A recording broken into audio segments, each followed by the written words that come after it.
Hey guys, Johnny here with some more police state news. This time, Australia. Well, they passed a law to legally abduct adults and children, and they're not allowed to speak about their kidnapping. So think about that. The government kidnaps you or your child off the street, and you're not allowed to say anything to anyone. It's just, does that make any sense whatsoever at all? Nope, not really. So the Prime Minister Albanese once rebuked the bill as draconian back in 2003. Well, what a difference 23-year makes. Now he's lauding an even beefier bill that's even worse than what was offered in 2003.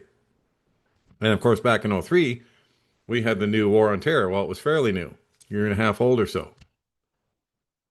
So that was, of course, from 9/11. So here we go. Australia getting more into the police state every single day. So Australia passed an amended law that provides the Australian Security Intelligence Organization, or ASIO, the ability to legally detain or interrogate residents with a warrant or court order, and can detain those seized indefinitely while also denying detainees the right to speak out and alert family, friends, or neighbors that they'd even been kidnapped in the first place. All that is needed is a signature from the Attorney General. So imagine someone like, I don't know, Pam Bondi, who's out of office now, but just imagine someone like her. All she has to do is sign a paper, a warrant, and you're going to get arrested. And so, and what are the charges? Well, I'm about to show you that. So as reported in March by local Michael West Media, in July 2025, an extension of Australian Security Intelligence Organization, ASO, powers to detain suspects without judicial warrants and with limited access to legal representation was rammed through the House of Representatives in just 2 days, with the full support of the government and opposition. Imagine that. Whenever it comes to police state powers and war, the parties can always agree. They always do. Isn't that something? They can disagree about virtually everything else, but when it comes to police state powers for themselves, or when it comes to war powers for themselves, no, they're all about that. They can all get together on that. So now this bill is about to be approved by the Senate and will extend ACO powers brought in after the 9/11 terror attacks. Legislated in 2003, they give the agency coercive questioning powers without judicial approval or oversight. Yeah, well, just like, the United States essentially endorsed torture right after 9/11 happened. So warrants to detain and interrogate need only have the approval of the Attorney General, who almost always acts on the advice of the security establishment. Ergo, the nation's highest law officer rubber stamps the ASO warrant applications. Kind of like right here in the U.S. They just rubber stamp everything with the secret FISA courts. Unlike police detention for suspected crimes where suspects or persons of interest can refuse to answer questions, those apprehended by ASIO are afforded no such rights. If someone detained by ASIO refuses to speak, that's a crime for which they could face a summary judgment and up to 5 years imprisonment. So you have no right to remain silent. It's also a crime for an individual to disclose to a third party that they had been detained and questioned in the first place. So if they let you go, you can't ever tell anybody about it, even no matter how badly you were traumatized while in custody. So now under this ASO Act, individuals detained and subjected to coercive questioning need not be suspected of any crime. Now, it's kind of like applying the terrorism label to anyone here in the U.S., which under the National Defense Authorization Agreement Obama signed back in 2012, well, that can go ahead and put you in prison indefinitely with no rights as well.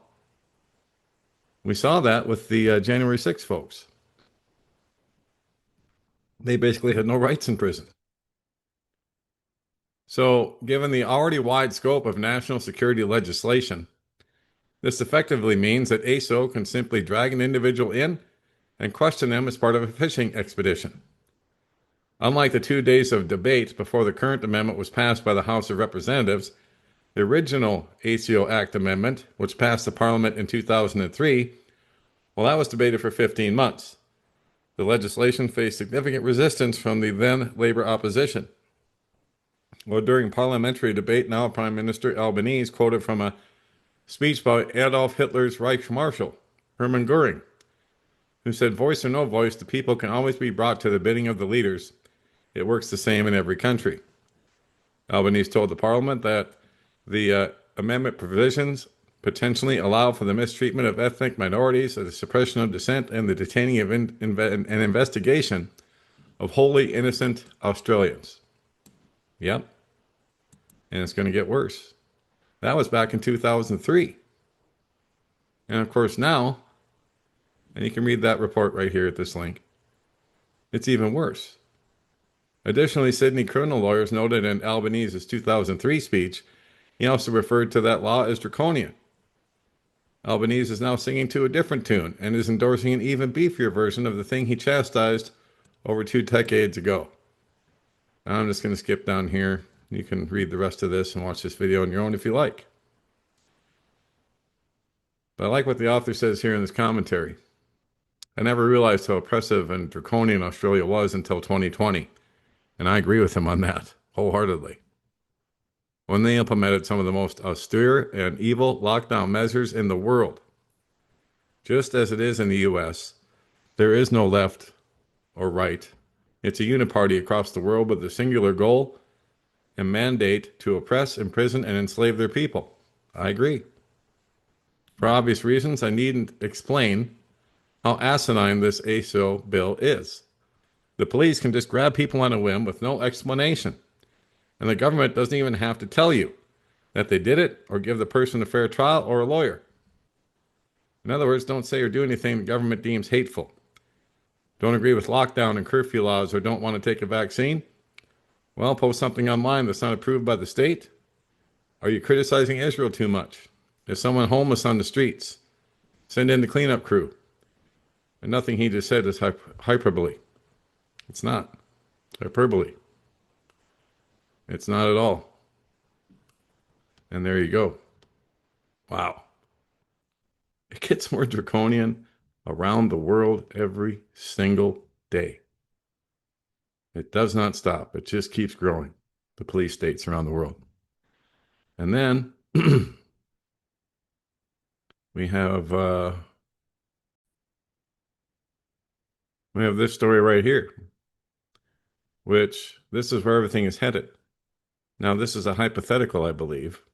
I don't believe this is an actual readout from somebody walking into a restaurant, but it could be.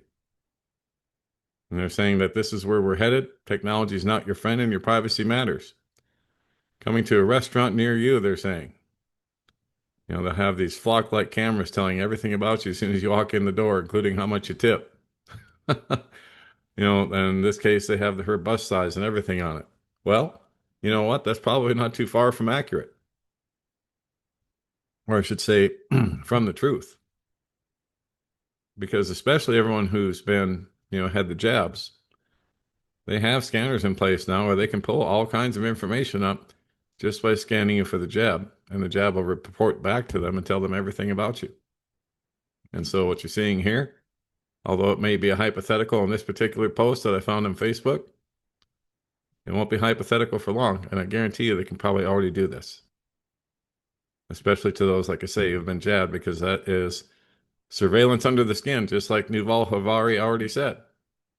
They can spy on us from underneath the skin if you've had these jabs. And that's what the whole purpose of them was. Ultimate surveillance on every single person who took them.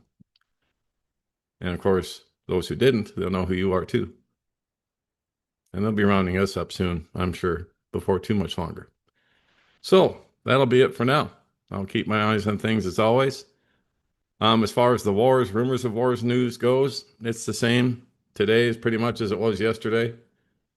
Rhetoric between the two sides going back and forth as usual. And now Trump is saying that if Iran doesn't come to some type of an agreement with them, with the United States, some type of peace treaty that they can both agree to by 5 o'clock tomorrow night Eastern time, then the war will resume. So I would expect the war to resume, and probably sooner than what Trump is saying, because that's what always happens. If you remember the last two times, he said, well, if you don't make a deal by such and such, the war is going to start. And then it always starts before that deadline. So I would expect the same. His pattern hasn't changed so far, but we'll see. And I'll keep my eyes on all things as much as I can, as always. And in case you weren't aware, don'tspeaknews.com is home base for everything that we do. I put all kinds of stories here I don't get a chance to put anywhere else, including a whole bunch of them that you just saw on my Trump is Antichrist posts. I put all of them here, all of them that were pertinent and that I could find. So there you go. Took me a few hours, but I got her done, as per your request. And of course, there's all kinds of stories like that, stories like this one too. This one, and many more like them, all throughout my website. Over 3,000 stories now here on don'tspeaknews.com. And we are listener supported only. So if you'd like to support us, there's a channel support tab right here. And all the links to support us are right underneath that, including Cash App and Venmo.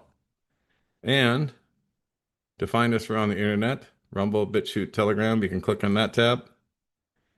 And all the links to find us around the interwebs are right there. And that will be it for now. God bless, take care. Johnny Storm. Don't speak names.